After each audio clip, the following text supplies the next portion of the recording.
Caryn Johnson. Yeah, your friend and mine. Your friend and mine. AKA. The best Caryn in the world. Yeah. The worst Caryn in the world. I'm just a stupid Caryn. And her ex-boyfriend, Edward Danson III, who dressed up in blackface. Yep.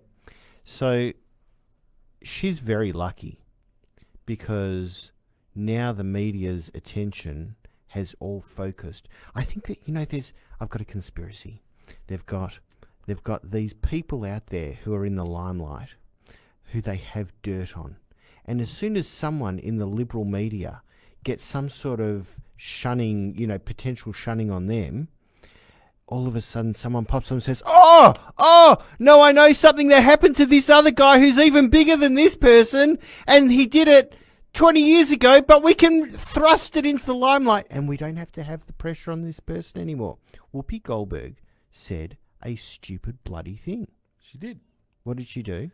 So Whoopi Goldberg basically said that the Holocaust was not about race. It was about man's inhumanity to man. And like in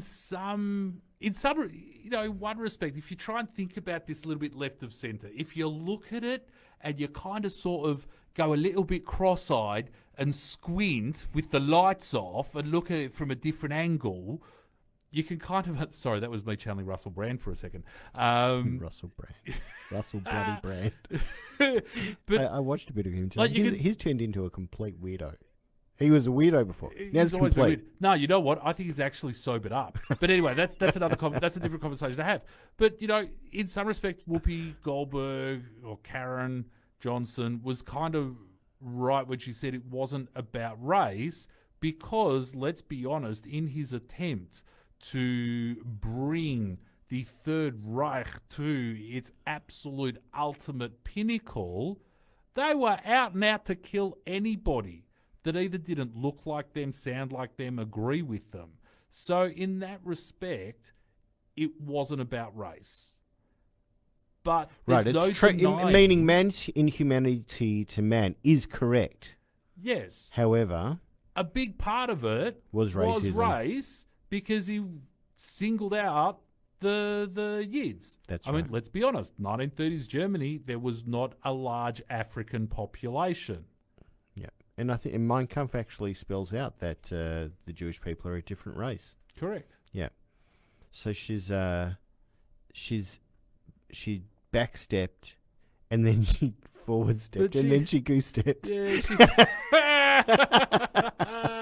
Really, she should have just gone into hiding for a month. She really should have just gone to ground, and gone to ground, come back and just gone, yeah, I'm really sorry.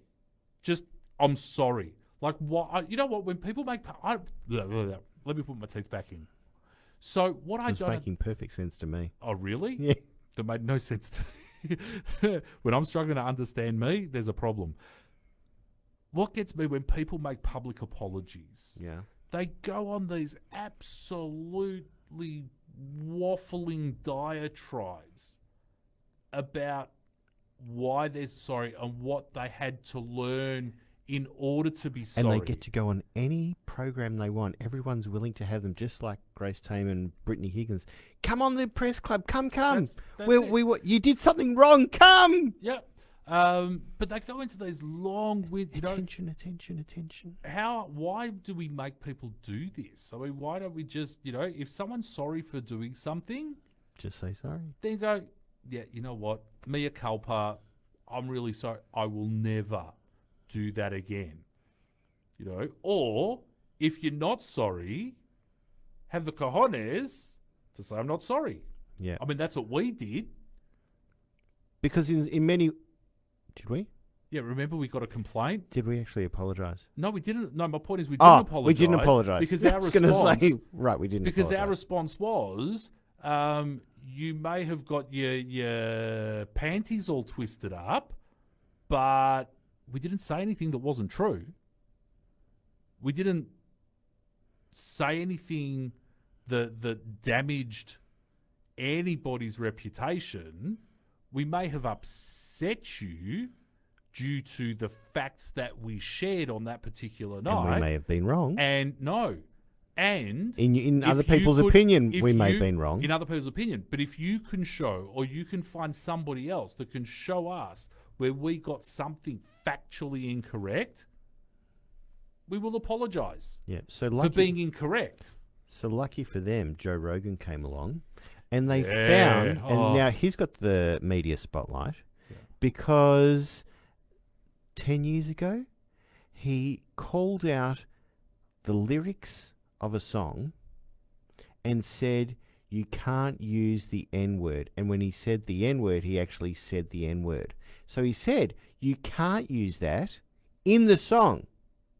And he gets lambasted today. Yeah, but they're having a crack at him because... No, that's why they're having a crack at him. Yeah, but they're using that as an excuse. Yes. Because he's an American conservative who is against vaccine mandates. And everyone in big tech